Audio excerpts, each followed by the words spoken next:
দেখেন এই যে কারিনা আপুর অকাল মৃত্যু, এটা তো কেউ মেনে নিতে পারে না। এই যে কারিনা আপুর ভিডিওতে আমরা প্রায়ই দেখছি কারিনা আপু হচ্ছে বাহিরের খাবারগুলো বেশি খাইতো, কারিনা আপু ডায়েট মেনটেন করতো না, তারপরে হচ্ছে সে হচ্ছে জিম করতো না, তারপর এক্সারসাইজ গুলো সে করতো না, সে ঠিক মতন পানি পান করতো না।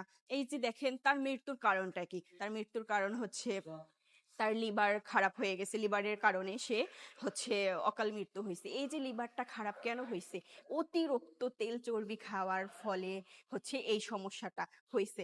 তো আমরা এই সমস্যার থেকে বাঁচার জন্য আমরা ঠিক মতন এক্সারসাইজ করব, আমরা ঠিক মতন ঘুমাবো, আমরা ঠিক মতন পানি পান করব।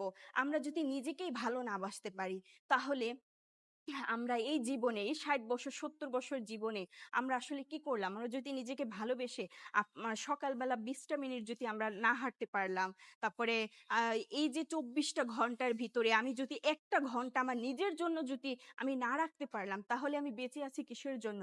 আমার পরিবার পরিজনের জন্য যে আমি এত কিছু করতেছি, আমি মরে যাওয়ার পরে তো কেউ আমাকে মনে রাখবে না। কেউ মনে রাখবে? এই যে কারিনা আপু মারা গেছে, আজকে তাকে নিয়ে এত তোলপাড় হচ্ছে, এই যে মিডিয়া, এই যে সাংবাদিক, এই যে তার বাবা-মা এত কষ্ট পাচ্ছে। ২ মাস পরে কিন্তু এই কান্নাকাটি কিছুই থাকবে না। আমরা কিন্তু তাকে ভুলে যাব। আমরা কিন্তু কেউ তাকে মনে রাখবো না। তাহলে আমরা যখন মারা যাব, আমাদের আত্মীয়স্বজন, আমার ফ্যামিলি, তারাও কিন্তু আমাদেরকে কেউ মনে রাখবে না। তাহলে আমরা কেন এত কষ্ট করব ফ্যামিলির জন্য, সন্তানের জন্য, বউ-বাচ্চার জন্য? কেন আমরা এত কষ্ট করব? নিজেকে ভালোবাসুন। ১টা ঘন্টা, ২৪ ঘন্টার ভিতরে ১টা ঘন্টা আপনি আপনার জন্য রাখেন।